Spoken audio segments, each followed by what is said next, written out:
Who are we talking to? Ourselves! Welcome back to the Mc&Marren podcast and our review of nostalgic and family-friendly Halloween movies. And you know what?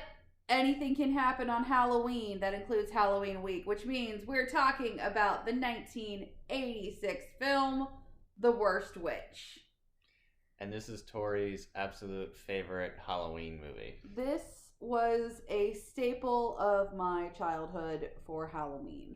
You can't see it because we have no camera, but she has a little flag with Tim Curry.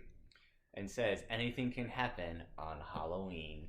So, for context, for those of you who might not know, or for those of you who only know about the Netflix version, the 1986 version of The Worst Witch was a family musical for British TV that stars Tim Curry, Fairuza Balk, and Charlotte Ray Lebowski. I'm sure I butchered her name.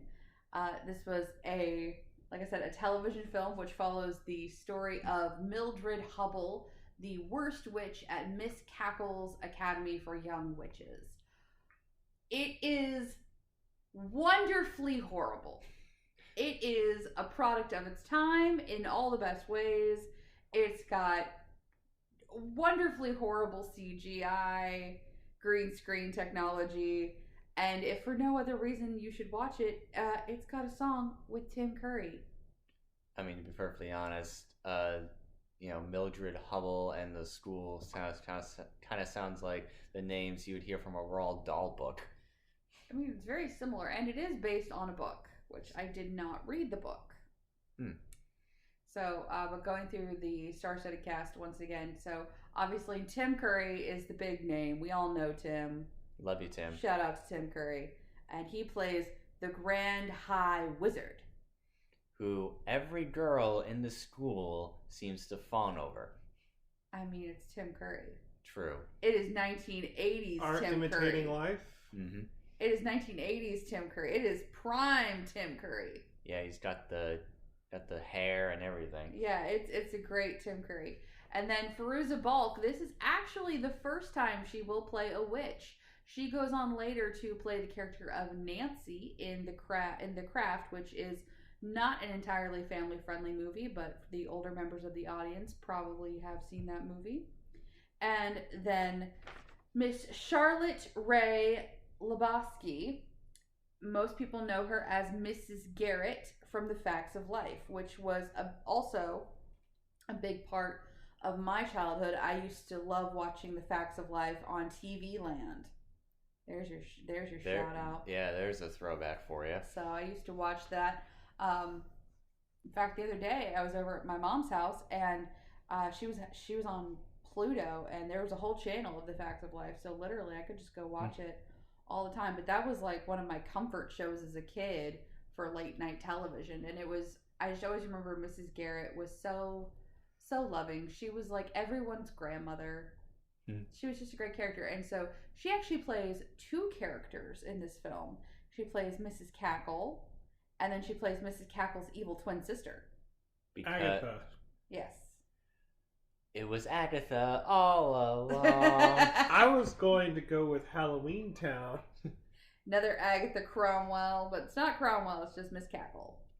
Does that mean Agatha's last name is Cackle too? Yes.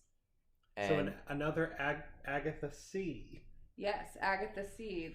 The chosen name for all the good witches is Agatha, apparently. Agatha Harkness, Agatha Cackle, Agatha Cromwell. And correct me if I'm wrong, but didn't the evil version of Agatha have like a southern accent or something like that? Yes, she has a wonderfully horrible southern accent. And with pink hair. Yes. And her lackey is named Delilah.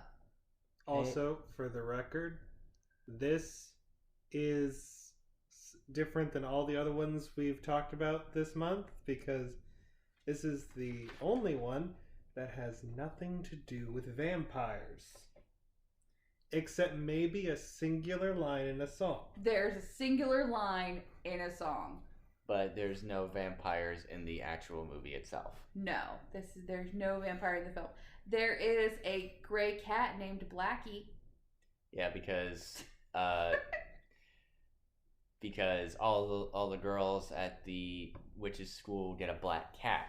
So, context. Mildred, as the title suggests, is the worst witch. She is clumsy. She is unprepared. She doesn't remember her spells. Her flying is atrocious. She's essentially failing all of her classes. And when they dispense the kittens to give all these young witches in training, it is given out in grade order. So, your 4.0 student gets the cat first, and the bottom of the class gets their cat last, but they ran out of black ones. So they're going over what should she name them, and she tells it to her best friend and goes, I'm going to name him Blackie. You can't name him that. He'll get a complex. So she names it Tabby. Also, just for the record, that is entirely on the teacher's fault. That is entirely. You know exactly how many students you have. You know how many cats you were supposed to bring, and you failed. Yes. Also, does that really mean that you couldn't find that many black cats? You didn't go to any animal shelters, basically hey, I want all the black cats you want, because surprisingly enough, the cats that get least adopted are black. I think this is probably more of an issue of a supply and demand for the school. I think it's safe to say that the school probably has a cat supplier. It's probably a very heavily regulated. Cats for witches is probably a very heavily regulated market. Yeah. Although the cat is really cute when she flies and it's a little basket, basically the cat cannot stand on the broom and gets scared, and so and then the cat actually responds. She'll say something to the cat, and you should go meow, meow, and it's that wonderful, terrible mixed place audio, just meow. So this film has a whopping 67 on Rotten Tomatoes, and I don't care. It's great. And in fact, one last little fact about it: the main song, Growing Up Isn't Easy, this is the song in the opening and the closing of the movie, is performed by Bonnie Langford. And that name would sound familiar to any Doctor Who fan out there, as Bonnie Langford played Mel Bush in Doctor Who and reprised her role in the 2020s run. So she's been recently back for that. That is of no use to me. I am not a Doctor Who fan. Yeah, that's of no use to you. But if there's any Whovians out there, they'll recognize the name and the importance of it. So Tori actually showed this to me a little while ago, and because I've never seen it. Fun fact: you can find it on YouTube for free. So she showed it to me, and yeah, it is definitely a product of its time, really, bad by today's standards, CGI, but it's very nostalgic, and I can see why she really loves it. I mean, you gotta admit, though, the story holds up. Oh, yeah. It's always that classic, that misfit kid who, no matter how hard she tries, she can never get the handle of it, and all the teachers are essentially haha, you will never amount to anything, me. In fact, that school has its own version of Professor Snape, and what's her name? Miss Hardbroom. Hardbroom. I was just sitting here thinking about how so many aspects of The Worst Witch could have been predecessors or concept pieces for Harry Potter. J.K. Rowling, let's discuss this, because case in point, you've got Miss Hardbroom, who is the She's the aggressive teacher. She's we've all had those teachers that are essentially. She's got a hard broom up her backside. Yeah, the sit up straight. That the really hard butt teacher that essentially just would not let you get away with anything. And she teaches potions. Coincidence? I think not. Although, you know who she does look like? Who? She looks like the actress who plays Madame Hooch in Harry Potter. Huh. She does look very similar. Maybe. Colin, can you fact check that? Make sure those are not the same people? I am pretty sure. Because I would feel really bad if I didn't recognize that. then you have a wonderfully quirky, older headmistress type who's very grandmotherly or grandfatherly. I mean, literally comes in and is like, have a biscuit. Yeah. Sit down. Over there. Yeah. And then you get the class bully who is from a highly respected magical family. And who is blonde. Yeah. And then you get... And her best friend is a little bit quirky and a little weird. Kind of like a Ron Weasley type. So, essentially, this is like a pre-runner to Harry Potter. Yeah. I mean, J.K. Rowling was probably... she was probably still writing the books when this movie came out. I mean, this movie came out in 86, and the first book didn't come out till 97. Yeah. So... She was probably and still this was a made for British TV movie. So she definitely would have seen it. Yeah, so she definitely would have seen it. That is seriously interesting, and I would love to hear if J.K. Rowling has ever seen this film, or if she was inspired by it in any way, shape, or form. And if she was, what happened to the Tim Curry character? Well, I was actually just about to ask that. I was like, what happened to him? So it's just like, so there are a lot of references, or let's say it could be the predecessor to Harry Potter. Who would Tim Curry be? And to be honest, the only character that is popping in my head is Gilderoy Lockhart. I was thinking that too. But it's That's just not like, good. but the Grand High Wizard definitely kicked Gilderoy's butt in a duel any day. Oh yeah. Now, if we're talking about, let's just be honest, the head Mildred. I completely forgot her name. Mildred Hubble. Mildred Hubble could beat Gilderoy Lockhart in a duel. Probably not, just by sheer coincidence, not by sheer skill or anything. Okay, for the record, the lady who plays Miss Hardbroom is not Madam Hooch. Okay, good. I feel better. She was in Doctor Who. Oh, who was she in Doctor Who? Mrs. Gillyflower.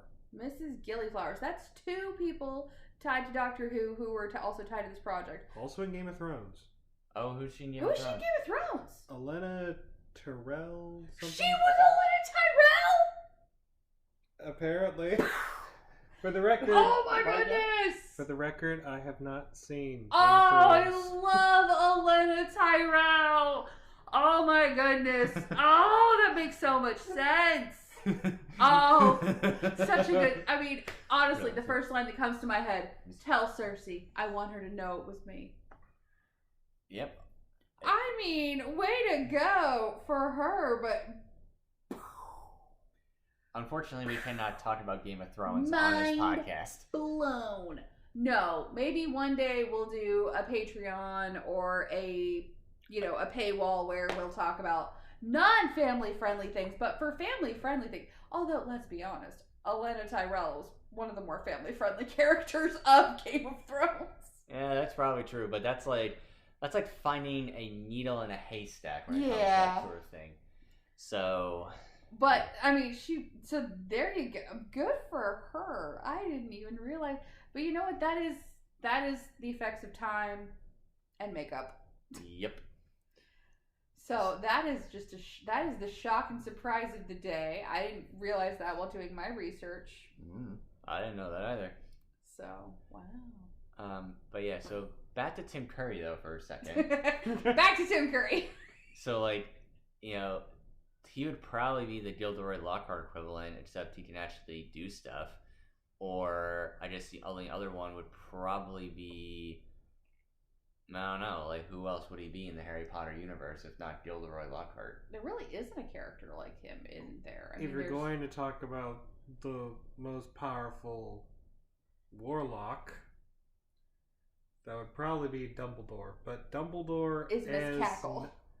Dumbledore and the Grand Warlock are not similar in any way. Maybe like Dumbledore before he became a teacher at Hogwarts. Yeah, because Dumbledore is while he is kind of quirky, he is, as J.K. Rowling would put it, he would basically be wandering through the halls humming to himself. he's not. I have no doubt that Tim Curry wanders through the halls and hums to himself.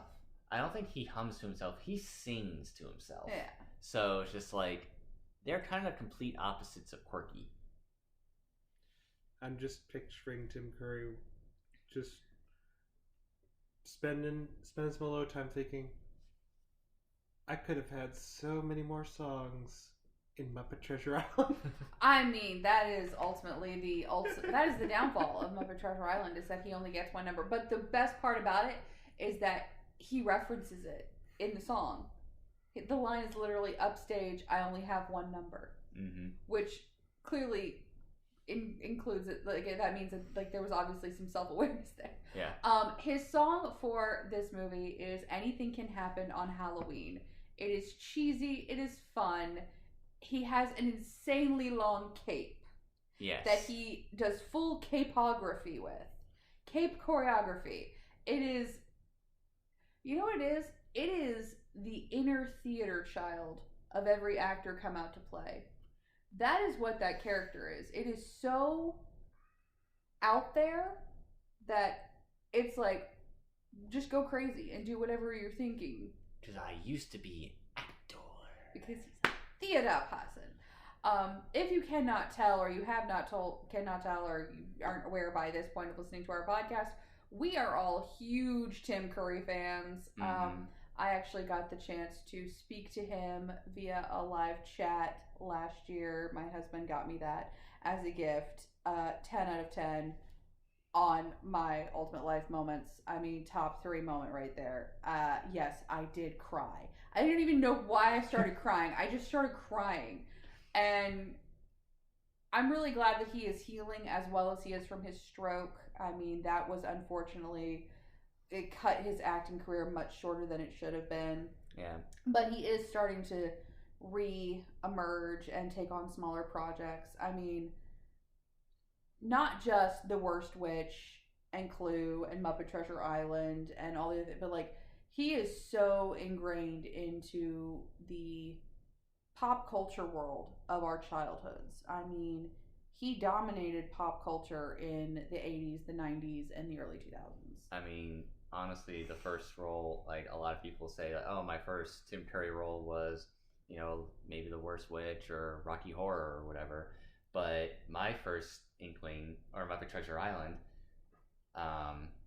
but my first introduction to Tim Curry was Nigel Thornberry on the Wild Thornberries. Yes, I think Collins was Professor Finbar Calamitous from Jimmy Neutron. Mine was obviously The Worst Witch, but my favorite from my childhood, now don't get me wrong, I love The Worst Witch. It will always hold a near and dear place in my heart, but my favorite Tim Curry place in my heart is the 1993 Three Musketeers with Kiefer Sutherland, Charlie Sheen, and Robert Platt. Yeah. It's just, he was such a good villain. He was Cardinal Richelieu. And then when I got older and I read the book, this is one of those rare moments that my mom let me watch a movie before I read the book. Because Colin and I grew up in one of those households where if you're going to watch the movie, you have to read the book first. This was one of the rare times she let me get away with not doing that. And when I read the book, I picture Tim Curry. Even as I got older and I watched other versions of the Three Musketeers, it's still Tim Curry. Like, the BBC version of the Musketeers, which came out in the early 2000s, which has Peter Capaldi, shout out to another Doctor Who character. But even when I was watching him play Cardinal Richelieu, I sat there comparing him to Tim Curry. It's like, you're good, but you're not Tim Curry. Yeah. You know, he had that wickedly sinister smile that was both like trusting but evil, and also just that presence where it's just like, no matter what role he was in, you were always just, as soon as he came on stage, he's just like, it's me, and everyone was just like, we're looking at you, we're not going to keep our eyes off of you, and you command the stage. Even when he is not the main character, he's just got to, like, he was in the sci-fi version of Alice in Wonderland. He was the Dodo, Alice. yeah. He was the Dodo. It's the most minute part I think I've ever seen him in. And he just stole the show. I was like, I don't care about Alice and the would-be romance with the Mad Hatter. I want to see where Dodo Bird is going. Let's follow the Dodo. I don't care about this story over here anymore. Yeah. Tim Curry has come on screen. I don't care. Yeah. And actually, the first time we ever went to GalaxyCon, we met Barry Bostwick, who was his co-star in Rocky Horror, and we asked him, how it was like working with Tim, and he just started crying immediately just because he had such a great time and Tim was such a great guy. And that's what I feel like. You always hear that about everybody who has worked with Tim Curry. What a great actor he is. So, Tim, we are looking forward to your return and your continued improved health. On that note, we were not going to talk about Rocky Horror anymore because it's not family friendly. We talked about Game of Thrones, and that's not really exactly family friendly either. Did I meant semantics? Semantics. Yeah. All right. So now we're going to get into actual things about getting back on topic, which is the worst witch. Back to our main point here. Okay. So first up, everyone's favorite moment. The moment that just makes them go, okay, this is not a waste of my time. Colin. I haven't seen the movie.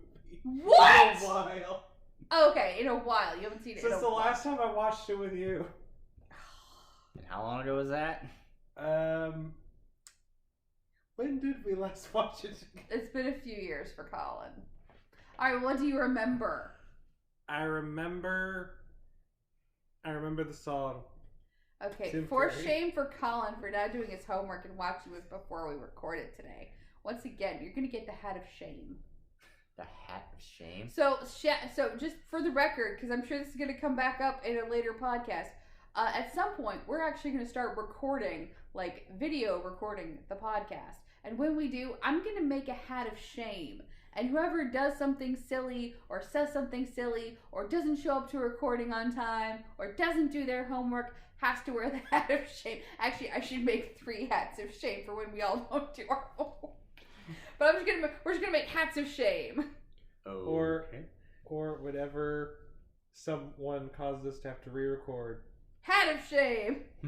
And that way everyone will know that there's a hat of shame. Yes. Coming soon to a Mc&Marren podcast near you. The hat of shame. Yours for only 2 payments of $19.95. Not sponsored. We are not. We're not selling that. No, maybe one day, but not today. No. But yeah, we should definitely look into a hat of shame. I'm going to do that. Right. Anywho, my favorite part, other than the Tim Curry song, which is just chef's kiss, is probably also another Tim Curry scene at the end when he's doing the great, he's got a great speech about the actual power of being the oddball and the outcast of the group and how that's actually a very good thing. Because I feel like when I was little, as a kid, that is probably what made me really love the movie, was because it teaches that it's okay to be different and to be out of step with everybody else. That's okay. Justin? Okay, probably my favorite part is, so they have to, the first years are putting on, like, this flying angel broom show for the Grand Warlock, or for Tim Curry. Wizard. For the Grand Wizard, for Tim Curry. And they're practicing, they're having tryouts to see who would be on his team. And, of course, like, the valedictorian was just, like, dissing Mildred the entire time, like giving her snide looks and all that other stuff. And she actually does really well. And it's just like that snide look basically like, I win. Yeah, Ethel Harrow. What a terrible, terrible girl. That just kind of sounds like that. I picture her at, you practically can hear my father will hear about. Actually, she does say, because, spoiler alert, Ethel gets turned into a pig. Oh yeah, I totally forgot about that scene. And Hello, Dudley. Ethel gets turned into a pig. And while Mildred is unturning her into a pig or reversing the spell, she starts ranting, raving, and she says, "My father is on the Grand Council of Wizards, and he'll hear about this." Once again, J.K. Rowling, we just want to talk. We just want to talk to you. Although, to be fair, in this movie, she was actually fully transformed into a pig. Not just a tail. Whereas Harry Potter, Dudley only gets a pig tail. Yeah, but she had it coming. Yeah. She totally had that coming. Although what's funny is that, like, so I don't really know what Mildred was trying to do to her. Turn her into a frog. Oh, she was turning her into a frog. But it's like she did transform her into something. So it's like she does have some ability. It's just a matter of, get the right ingredients. I think the best part about that is that she gets turned into a pig, and the flying instructor comes into the room and sees, or no, both Miss Hardbroom and the flying instructor encounter Ethel while she's a pig, and they're both just like not surprised. Yeah. Like they are really okay with it. They're just like, well, that's fitting for this child. Yeah. Well, it's like, surprised it took this long. Yeah. I think another good moment, it's like one of the first scenes, is honestly the potions class and trying to make the laughter potion, and instead they turn themselves invisible. Which, how do we go from making you laugh to all of a sudden turn invisible? To take the line from the movie, "It was my fault. It was the pond weed. I didn't collect it at midnight. It was sort of after midnight." Fail! Important, you must collect the right supplies to do your spells. This leads to a question I have regarding whenever you have witches in any story medium with you must gather this at midnight. Is there a grace period? No. And like, is it midnight of the location where you are? Yes. Like, okay, if I have a potted plant and I go somewhere where it's midnight and then I harvest it, does that count? I think it's to do with like the light of the moon. So I don't know. I don't know, to be honest, Colin, I don't know, you're putting too much stock in it, dude. I was gonna say, like, to be honest, Colin, your whole argument kind of sounds like that thing from Gremlins 2, where it's like, if he eats something after midnight, but he then flies back to China, basically like, it's not that difficult. I don't know. When does after midnight become a non-issue? After midnight becomes 12:01. Anywho, so does anyone feel like we have anything else to say other than me going to say that everyone should take some time to go to YouTube this week and give The Worst Witch some love? The original Worst Witch. Yes, the original Worst Witch. Or go find the book, read the book. Or if you must, go watch the new Netflix thing. I have not watched it yet. If I'm being completely honest, I probably will never watch it, because I don't want it to spoil my love for the old one. And I feel like it will. Yeah. There's a lot of like older things I will not watch newer versions of because I believe it will spoil it. For example, the best version of the Cats musical is the TV record from the West End. Yeah, we will never ever be watching the Hollywood theatrical film of Cats. Nope. I watched it. I can safely say, don't. I love don't. Taylor Swift. I am just a Swiftie as much as the next person out there. And yes, Taylor Swift is in the Hollywood version of Cats. I will not watch it. Who does she play again? She's the cat that sings Macavity. She's like the henchwoman to Macavity. No, she's just a female cat. Okay. She's not a henchwoman. I've never seen. I'm trying to remember what her name was. She's not Jelly Loram. No. I've never. Bless you. Bless me.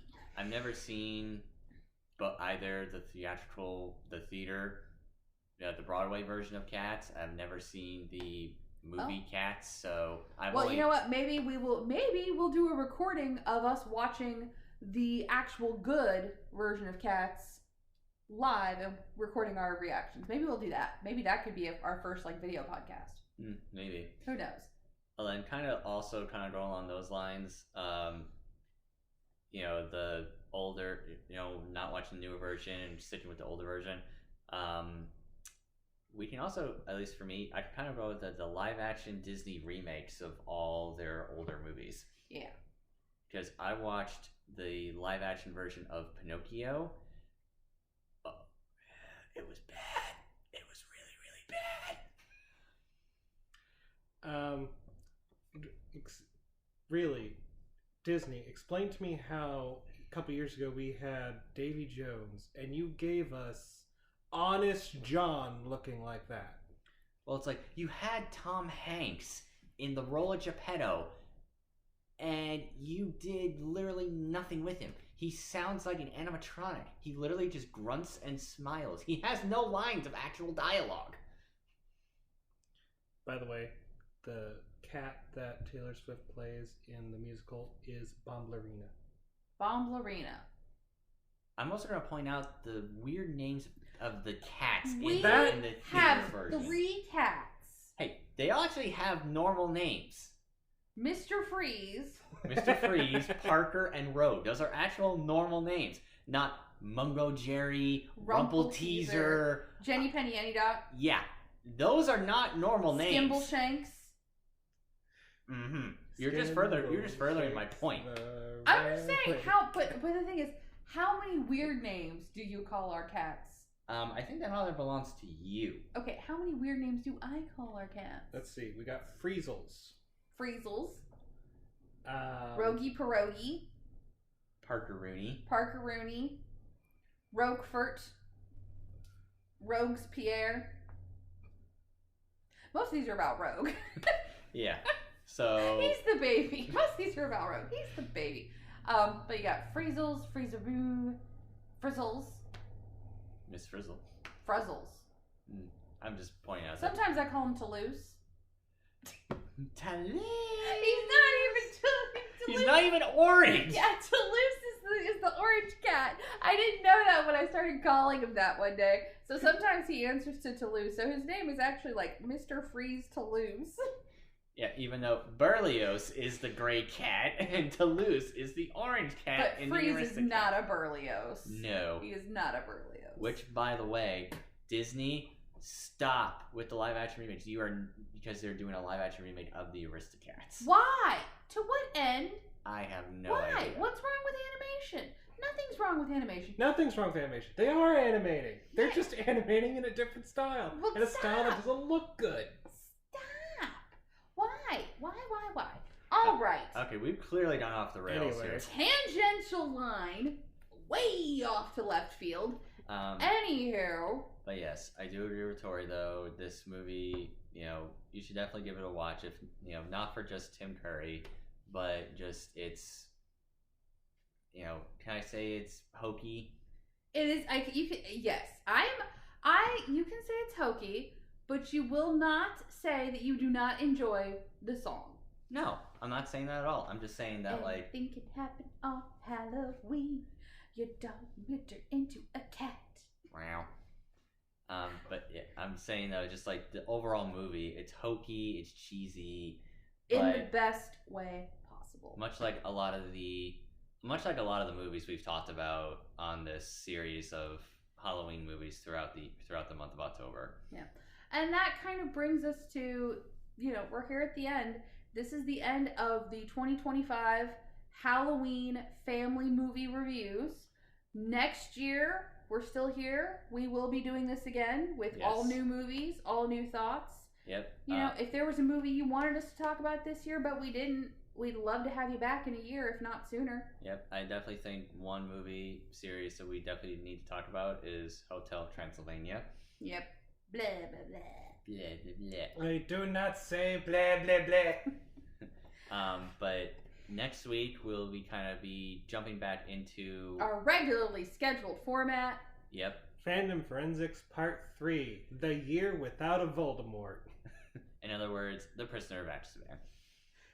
It is the year without a Voldemort. You had to think about that for a minute? I did have to think about that for a minute. Also, question for the audience, do you consider Harry Potter a Christmas movie or a Halloween movie?